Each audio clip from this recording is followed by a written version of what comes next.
everybody, I'm Jelani, And Brooks is who I am. and together we are Go Figure Reviews. And for today, we are reviewing the Marvel's Rogue X-Men from Marvel Legends series. I gotta say, man, you look as nervous as a long-tailed cat in a room full of rocking chairs. Fancy. Yeah, and she is like, I guess, one of our favorite X-Men characters. And I know it's Brooks's, because Yeah, that's fair. a little bit. So, yeah, look at the packaging. This is the computer rendering of her, since we don't see what she looks like in the packaging anymore, of course. And, of course, on the side here, some nice artwork. Looks like J. Scott Campbell going on here. She's got a little stuff on the back. They used to give us words and stuff, but they don't do that anymore. Well, there's words, but they're like boring words. They're like boring words, like all the like legalese. Yeah. Lame. The only important part is the barcode. Yeah, you gotta see the barcode. So you can find her. She's got like only 2 accessories for as expensive as she is. She only comes with distant hands. That's so weird. But yeah, on the other side, another computer rendered picture of her. Hopefully she looks like this out of the packaging. That lovely X on the top. Right there. It's X-Men. Yep, that's X-Men. And nothing at the bottom, for real, for us. More legalese, plastic fleet, whatnot. The huge. The packaging's kind of meh, but, we're not rating the packaging, we're rating the figure. So we're going to open it and see what's inside.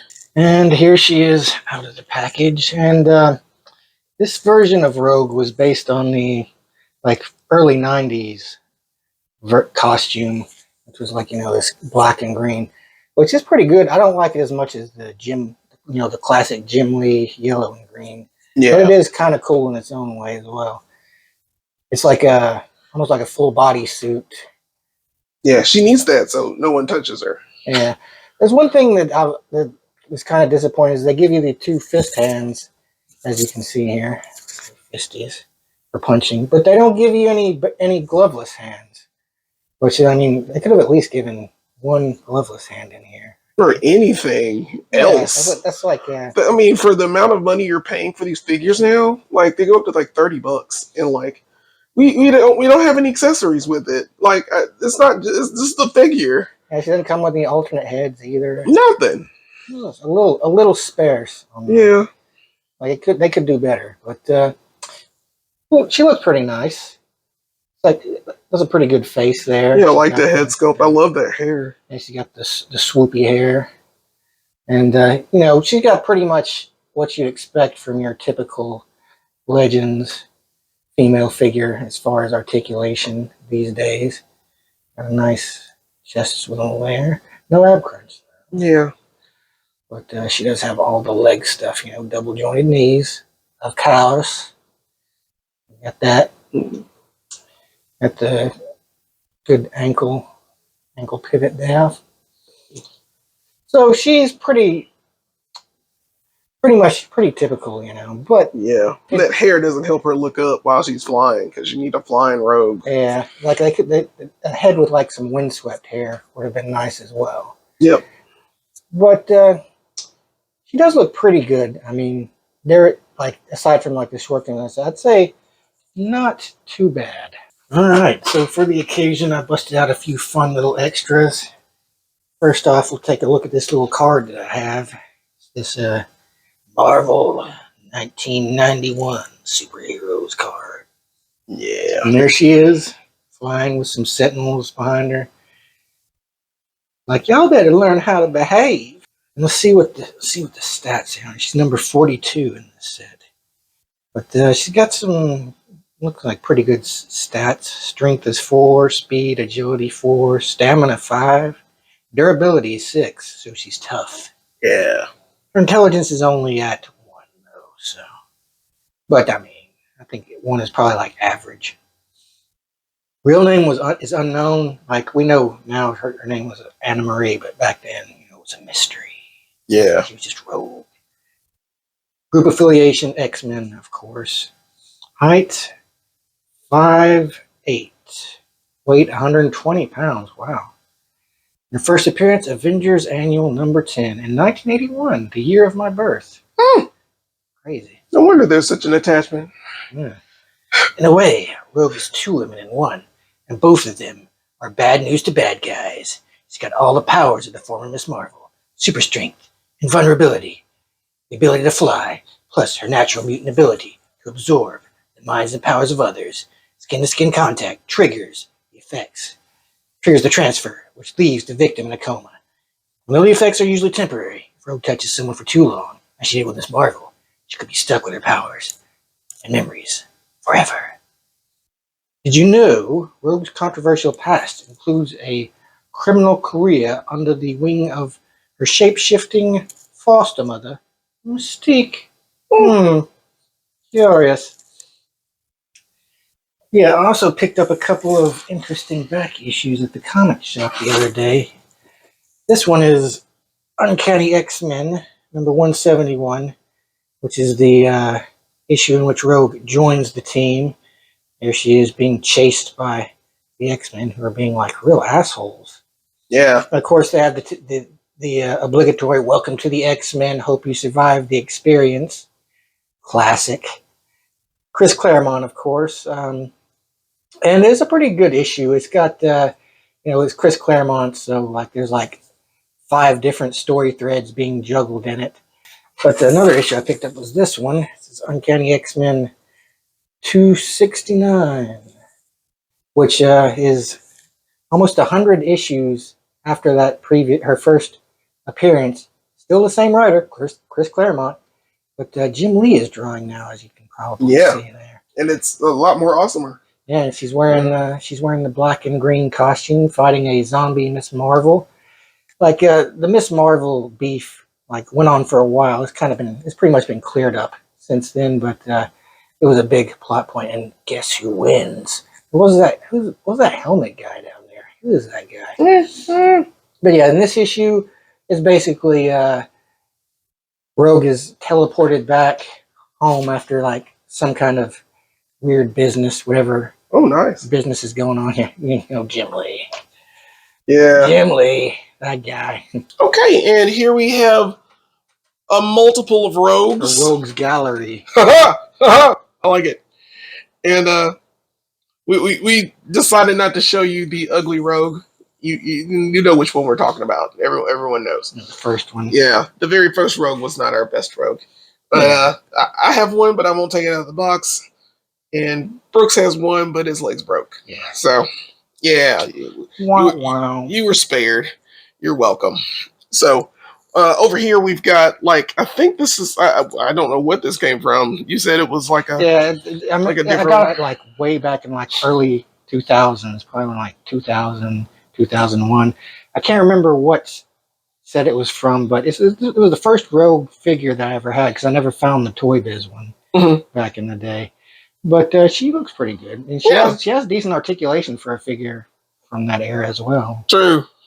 Yeah, and she's 90s X-Men. She was good for posing, like flying poses and stuff. Oh yeah, and then we got the original Rogue, or the Hasbro Rogue that we got with the Juggernaut wave, I believe. Yeah, that was. I like that Rogue a lot. Her eyes were a little wonky. She's got like kind of to show you. She's got like little cross eyes things going on. But what the hell are you talking about, sugar? It looks a little weird on her, but they fixed it. They fixed it as they went along. On this one, I guess we'll skip to this one. This was the Target, like the Target exclusive Rogue. This is like one of my favorite Rogues. Yeah, she's nice. Like ever. She's got the right coloring. She's got the animated series coloring. She's gorgeous. I think they nailed it with that one. This one is this is the Rogue from the Pyro 2-pack with her. She's like late 2000s, early 2010s. Yeah, she's like the leader Rogue. When Cyclops made her. I think it was like it was during or after the whole Utopia thing. Okay. I did not read during that, but she looks good too. I like that costume. I like that costume. Yeah, she's pretty cool, nice. She have a ponytail Rogue. Right. I always need some kind. She needs different looks, and all of these have different looks anyway. Especially this one of my favorites, in my favorite X-Men storyline period, Age of Apocalypse. Based off the classic Joe Mad design. That's right. That hair is bonus. Yeah. But yeah, and she's got more abs than all of them. Yep. She's been doing crunches. That's right. Gotta do your crunches. You want that 6-pack, sugar. That's right. And then of course a little bonus one. This is a regular That's rogue. not a rogue. How do you know? I don't know. Basically, this is a Mystique hit. Came with Mystique, Walgreens exclusive. And I just stuck her on the rogue body because, you need to do that every once in a while. Change up your figures, kids. Change up your lives. Mystique is like tied into the character because she's basically her adopted mother. That's her mama. Yeah. Mama. I love you, mama. So, it's a good little mixture of rogues. It's a rogue squadron. Yeah. Not a rogue one. Yeah. Yeah. All right, and here we have the close enough section where I have these figures, but I don't have them readily available. So these will have to do. This is the movie version. This was like fairly recently, the 20th anniversary. It was a few years back. Yeah, this was a while back. Mystique, who is her foster mother in the movie. Mama. She's nothing to her in the movie. But, want to show her off. And, of course, Carol Danvers, the person she took the lovely power she has now from. This is the Captain Marvel version, not the Warbird Miss Marvel version that she has, but close enough for both. And they look pretty good together. Yeah. I mean, not too bad. I could see them hanging out. Yeah. Chilling. They can chill. They do a thing together. They're doing things. Southern thing, sugar. That's right. All right. And here Rogue is with her X-Men teammates. This was the Outback X-Men team. This is a team that kind of spawned a lot of the spin-off books, like X Factor first started, because the whole thing about the Outback X-Men was like everybody thought they were dead after some kind of big battle. Mm-hmm. But they just moved to Australia and had set up a base there. And were being like X-Men on the down low.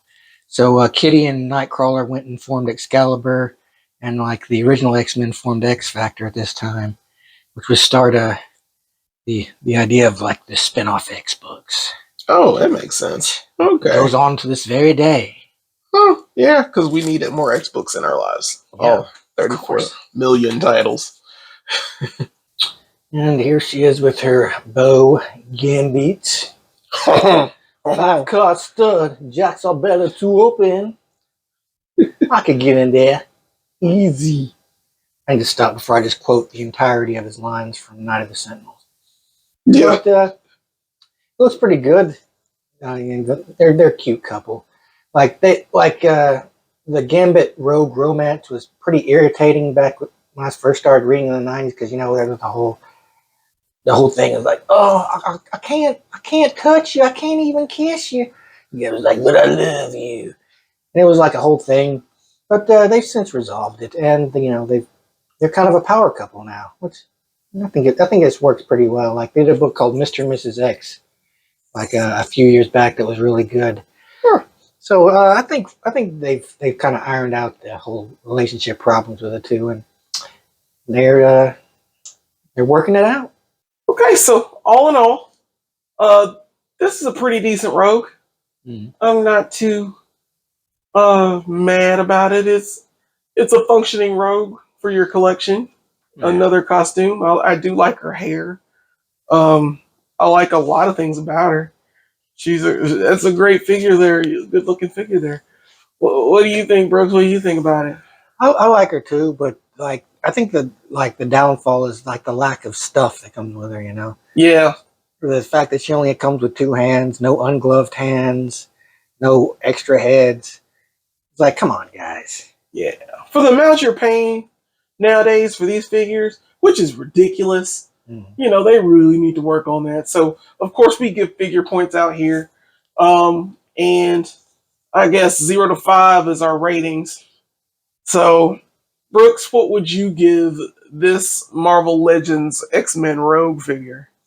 I'd give her a 4. I can't give her a perfect score, even though I really like her. If they'd have given her like some extra hands, just a little bit more stuff with her, I'd have probably given her a 5, because I really like the figure. I like the way she looks. I like the costume, but you know, they skimped on it, and I can't give a perfect score when they skimp on me like that. Yeah, it's true, man. I gotta take away figure points. I can only give figure points that they earn.